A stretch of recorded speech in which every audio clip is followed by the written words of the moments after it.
This is Victor Miller, and I wrote the first Friday the 13th. And you are listening to WithoutYourHead.com. Welcome back to the station of decapitation without your head. I'm still Nasty Neal, and I'm joined by the returning Larry Zerner, Shelly, and he's a lawyer, all kinds of stuff. So it's good to have you back here. Thanks for having me back, Neal. Yeah, it's been I think 13 years. Oh wow, very fitting. Good. Good. That shows how much I liked the first one interview.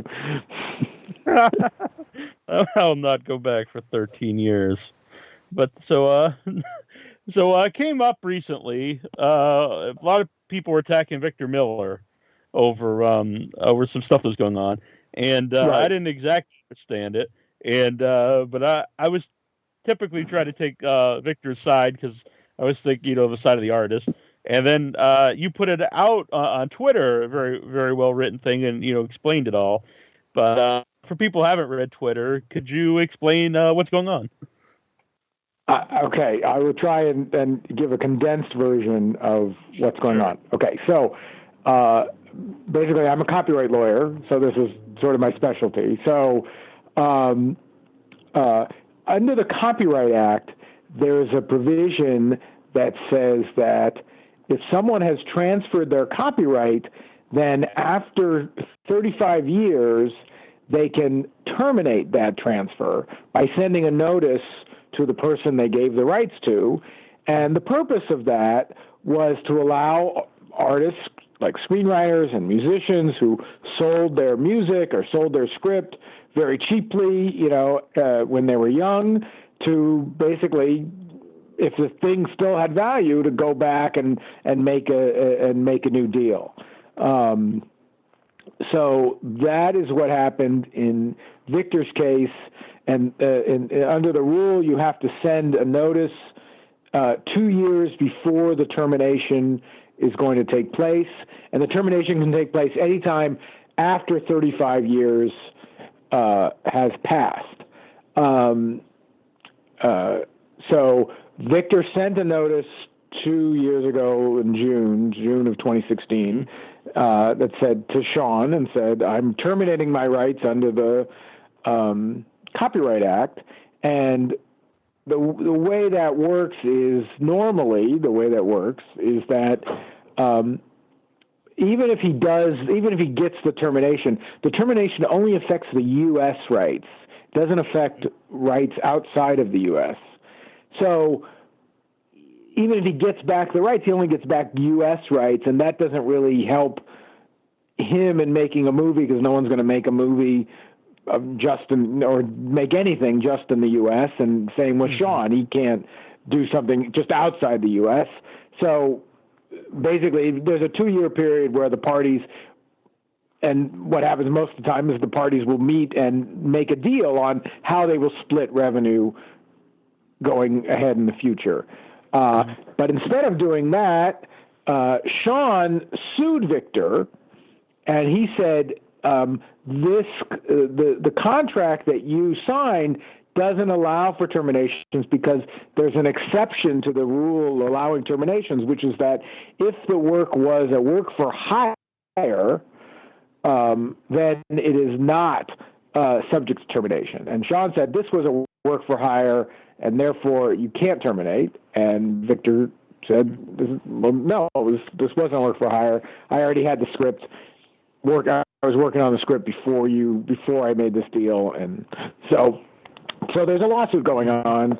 Started in August of 2016, and I think both sides thought that the lawsuit would get resolved one way or another in that 2 years.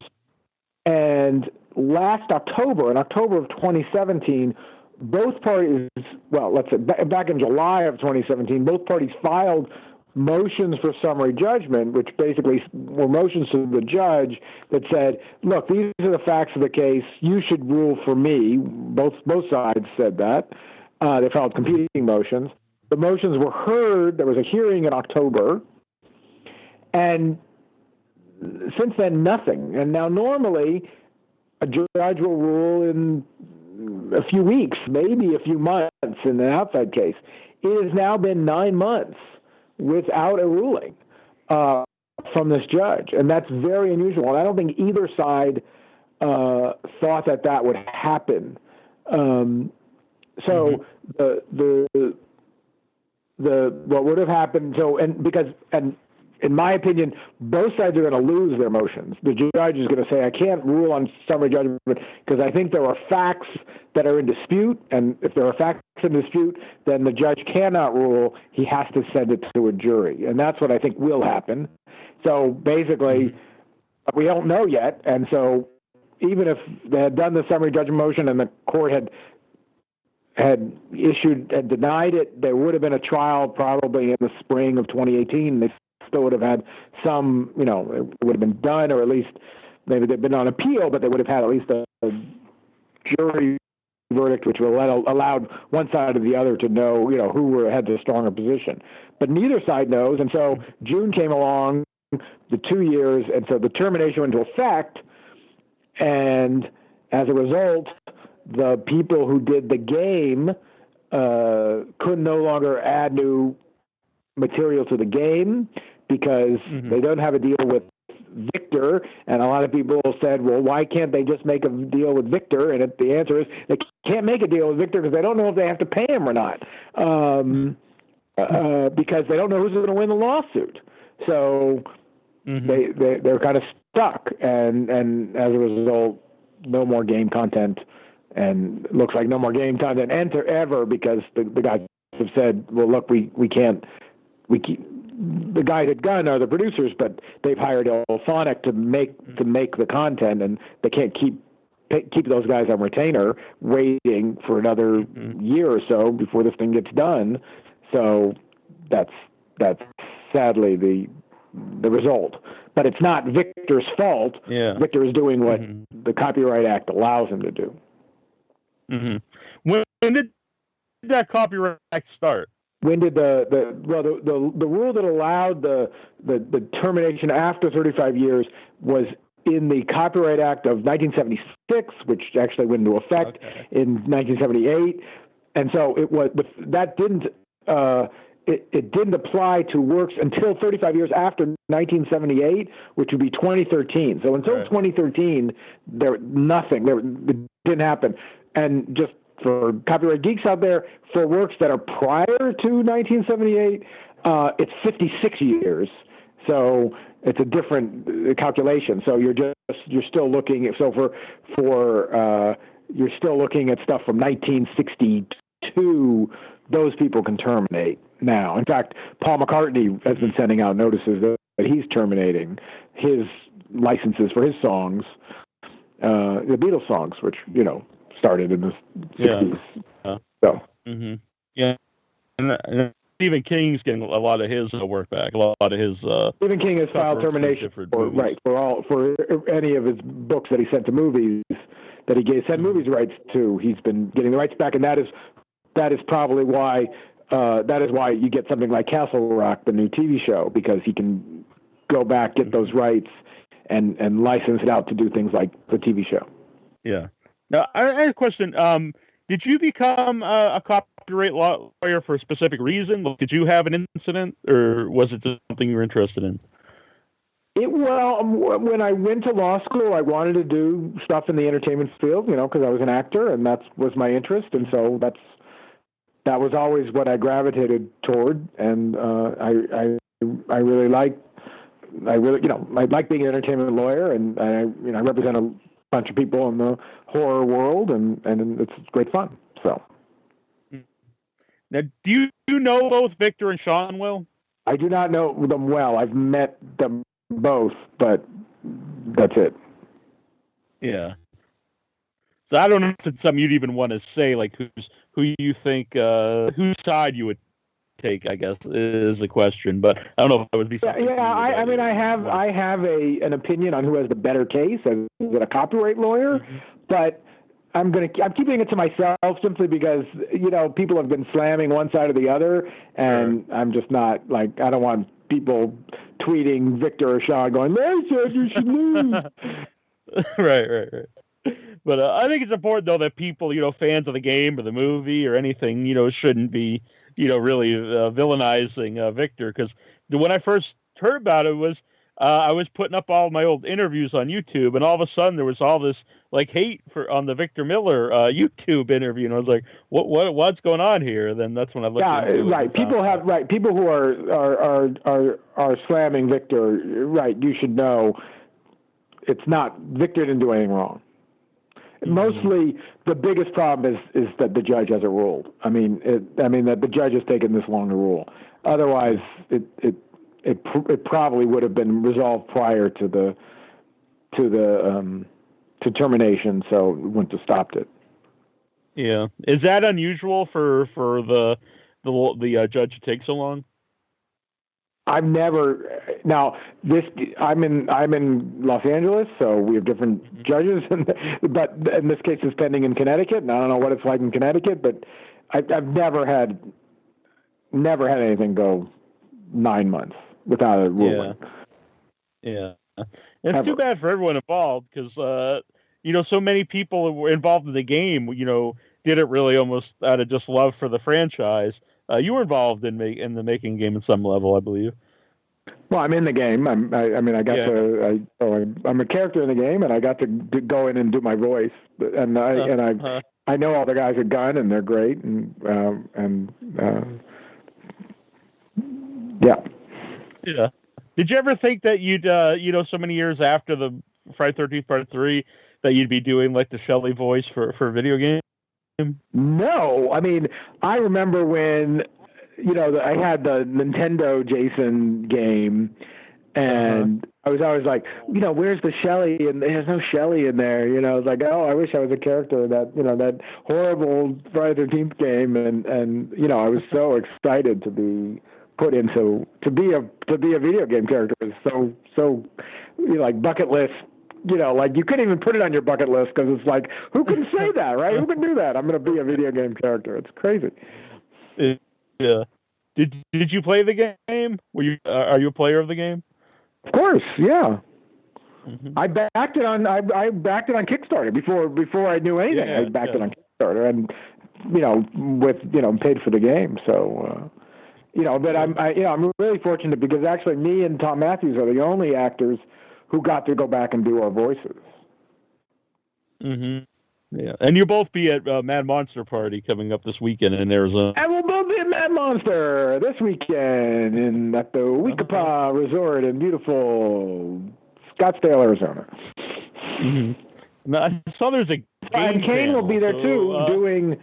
Kane Hodder will be there, and he's doing photo ops in both Savini Jason and 8-bit Jason getup. That's really awesome. Like, because I've seen him, do other Jasons, but for something so unusual, I think that's like an amazing opportunity for people. And we're gonna have. I think we're gonna have a panel of people, and I think that one of the other actresses who did who was in one of the counselors, one of the original counselors from the game, will also be there. I saw that on the list. Yeah, and then also Robert Englund is going to be there, and Lance Hendrickson and Michael Bean. And so come on out to Mad Monster. Yeah, Mad Monster. Mm-hmm. Before you got online, did you realize, obviously Friday the 13th all have a big following, but did you know that like people really liked Shelly as a character until like the internet?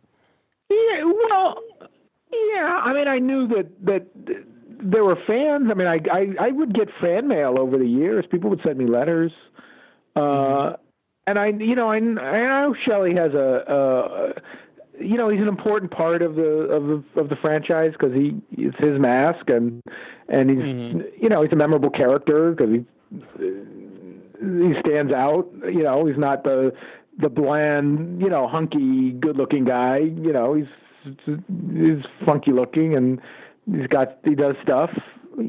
So he does. I also bet people who told me they hated Shelly and Shelly's the worst character. He's so annoying, So he's so I get memorable then. Either way. Mm-hmm. Yes. Yeah, that's weird that people would message you like, "I hate your character." He's very annoying. I don't know that they would say that, but like I'd see things, I'd see things, or Sure. I remember being at it, like, then I'd go to like Friday 13th events, right? And there'd be people there, and they go, "Oh, I hate Shelly."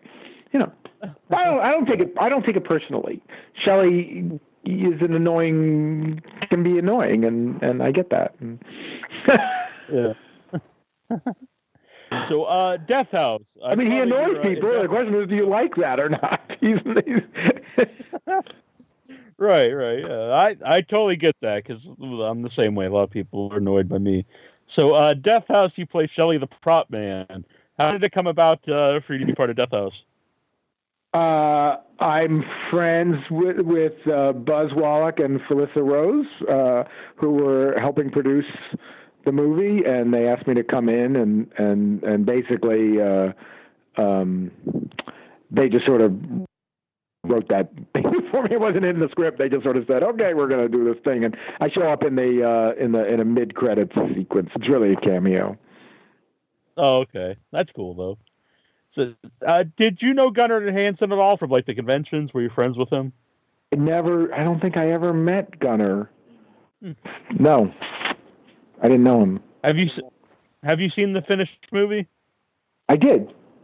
It's What a lot of fun. I mean, it? it's kind of crazy. It's like everyone's in that movie. Yeah. Danny Trejo and Sid Haig and Kane and Barbara Crampton and Felissa Rose and it's like a million people. Right? It's the Expendables of horror. Yeah. When I first saw it on IMDb before like there's a trailer or anything, I was like, I think this isn't a real movie. It's just someone like saying they have all these people in this movie. How could this be a real movie with like everybody like 100 people? Right. It's crazy. Yeah. So how can people follow yourself online if they would like to get in contact with you? Oh, well, you can follow me on Twitter. For lawyer stuff, it's Zerner Law, and for not lawyer stuff and Friday 13 stuff, it's LarryZerner.com, Larry Zerner, so easy to remember. And if you need a lawyer, I'm at ZernerLaw.com, and you can find my email and send me an email. All right, interesting. So, there's a lot of Friday 13th Part 3 merchandise that plays off the 3, lately, which I think is very cool. I don't know. Do you collect any of that stuff, or do you keep it in touch with like all the different stuff that comes out? I do collect. I have on my desk at work about a dozen different Jasons. Mm-hmm. Mostly mostly Part 3 Jasons, but sometimes like the Funko Jason but I just got a Mezco Jason. It's kind of big, and I have the NECA 8-bit Jason. So I got a bunch of Jasons, and I got merch in my office. A lot of Shelly stuff. The only Shelly thing there was a pin that Fright Rags had, which I think they was one and done. They did a set, and I don't think they have anymore. But you can look at Fright Rags, and they did a 1-day sale of a Shelly T-shirt, which is kind of awesome. It's Shelly with a mask, jumping out of the water in a scuba suit. It's with the big fro. It's funny. Did you get yourself one? They sent me one, so I got one. They sent one. Yeah, that's what I mean. Yeah, I didn't mean you to buy one. Just did you get one? When you're at the conventions, do people ever come up with like fan art or things to give you? Yeah, they do. And somebody made me. I've gotten art. It's cool. And then somebody made, I saw on Instagram, he had made like a Shelly action figure, and I reached out to him, and he made me one. So I got there's a Shelly action figure like in the box, like it's a real thing with the wetsuit. Yeah. It's very cool. That's pretty awesome. Yeah. Hopefully no one goes after. It's handmade. He just gave it to me. It's great. Yeah. That's pretty sweet. All right, well, so I want to thank you for coming back on. And if people are ask more stuff about Shelly, because an original interview is all about Shelly, so you guys can go back and listen to the old one. Hey, you're supposed to ask the best question from Twitter. You put that up on Twitter. Oh, yeah, we did have a... Yeah, that's right. If you could be another Friday the 13th film, in any other Friday the 13th film, which would it be? Yeah, I saw that question. I thought that was the best question, too. So I thought about it. I would be just the one I would want to be in is part 4. One, because I'm friends with Judy Aronson, and so it'd be great to be with her. 2, it'd be great to do a scene with Crispin Glover, because he's kind of crazy in a great way. And we could, geek each other out. So that would be my choice. Mm-hmm. A couple more here. There's Miss Otterman wants to know: do most fans normally recognize you as Shelly? And are they aware that thanks to your character, Jason got hooked up with his famous hockey mask? Well, people don't recognize me on the street as Shelly. If I'm at a thing, then people, if I'm at a thing like I was at Monsterpalooza, just walking around, and people were like, "Oh, there's Shelly," so that's where I get recognized. But otherwise, like maybe once a year, I'll be out on the street and somebody will recognize me. Yeah. Caden wants to know: do you think there'll ever be another Friday the 13th movie? There definitely will be one eventually. You don't know when, though, obviously. Not until the lawsuit's done. Yeah. AJ wants to know, I didn't realize there's so many questions. Thanks, guys. Why do you think Shelly is remembered by fans today? Why is he remembered? Well, one, because he gave the mask. 2, he does a lot of memorable things in the movie. I mean, a lot of those movies you go, what did that guy do? They're like, they're just all like, oh, they kiss the girl, they're trying to make it with the girl. That's all their story, right? But Shelly does stuff, right? He fights off the gang. He has at the beginning, he has he tries to stab he does the fake stab, and then he does the fake death, and then he tries to get with Vera, and so there's a whole bunch of stuff that Shelly gets to do, which is pretty memorable in the movies. They were different than just, I'm going to smoke a joint, or I'm going to I'm going to sit in the hammock and get killed. Right. How close were you at the time to the character Shelly? I was very close to the character. I mean, on the first day of filming, Steve Miner, the director, he said, I don't want you putting on a character. Just do yourself. Just be yourself. I mean, it was as if they had written it. If they had written me apart, I mean, Shelly was very much me as I was when I was 18. So it's an interesting one. Sorry. Yeah, go ahead. No, I was just, were you finished there? I'm sorry if I interrupted. Yeah. Jace takes Omega. I'm not sure. But he says, if Shelly had been born in the internet age, what would his YouTube prank channel be called? Oh, my God. It'd be called Shelly's Heroes. I like that. Let's see. DJ wants to know, what's the strangest fan encounter you've ever had? Right when the movie came out, so maybe a week after the movie came out. So I was at that point I was like, I don't want to say famous. I was very recognized. The movie was #1 movie in America, and I looked exactly like that. So I was being recognized a lot. And I remember I was walking around Westwood with my girlfriend, and this girl came up behind, someone came up behind me and put their throat, their finger around my throat, cut my throat, thing. And I look around, and it's just just teenage girls who just playing with me. It was just okay. That was indifferent. F-13 Wes. Did Wes mocap your package? I guess on the video game. He did not. They didn't have a big enough. They didn't have the big enough, the extra large size. Right.